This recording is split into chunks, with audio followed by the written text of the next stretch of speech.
All right, joining me now is Arkansas Senator Tom Cotton. Senator, this UN speech running from reporters, today was another disastrous day for Biden on the world stage. But does that translate into any humility at home?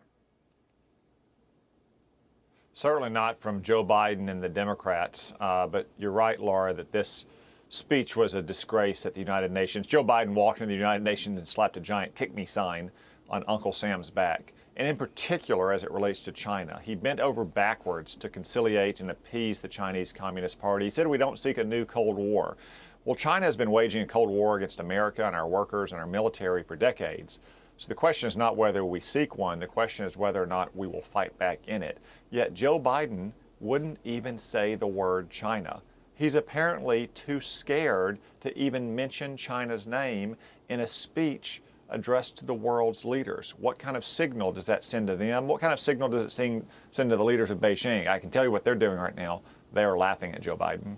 Well, speaking of, President Xi decides very smartly, for someone who's a gross violator of human rights, he's very clever in adopting the language of the woke crowd. Watch.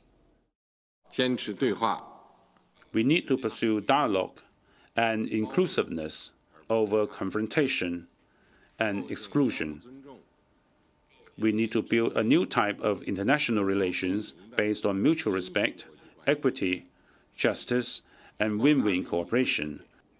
What does equity, justice, and inclusiveness mean for the Uyghurs, Taiwan, and Hong Kong?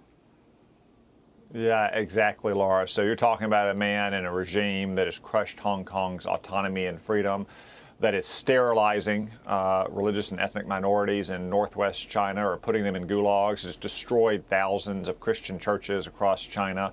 Yet he presumes to lecture us, and that's because Joe Biden's administration basically accepts those terms. Remember when Tony Blinken went up for a summit in Alaska and got lectured to, or Joe Biden's UN ambassador said that white supremacy was woven through the origins of this nation. And I can tell you it's not just Xi Jinping.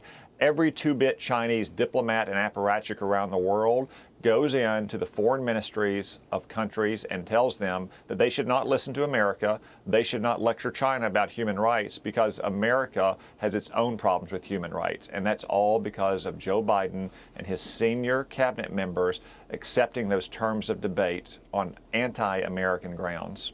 Senator, in National Review today, there was a piece about how, it was well done, how the Republicans should not rescue the Democrats at this point in the $3.5 trillion spending bill, reconciliation bill negotiations.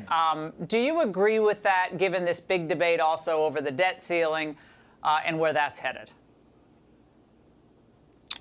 Well, Laura, yeah, we're not going to rescue the Democrats in their efforts to try to implement the largest tax hike in history and spend $6 trillion on things like welfare and health care for illegal aliens, or welfare for deadbeats who won't work or even look for work, or tax credits for rich people so they can buy electric cars. If the Democrats want to spend $6 trillion on a party line basis, then the Democrats can raise the debt ceiling by that much on a party line basis to cover their own reckless socialist agenda. We had 19 Republicans agree to that so-called infrastructure bill, which kind of set this on a bit of a glide path, did it not?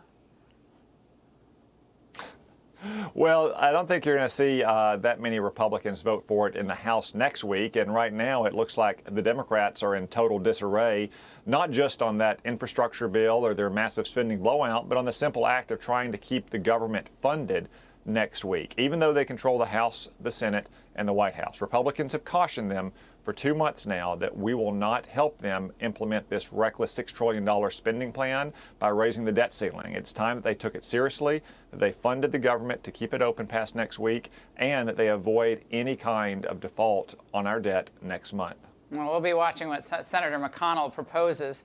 I understand there's some new ideas in the works. Senator, great to see you tonight. Thank you. I'm Steve Ducey. I'm Brian Kilmeade. And I'm Ainsley Earhart. And click here to subscribe to the Fox News YouTube page to catch our hottest interviews and most compelling analysis.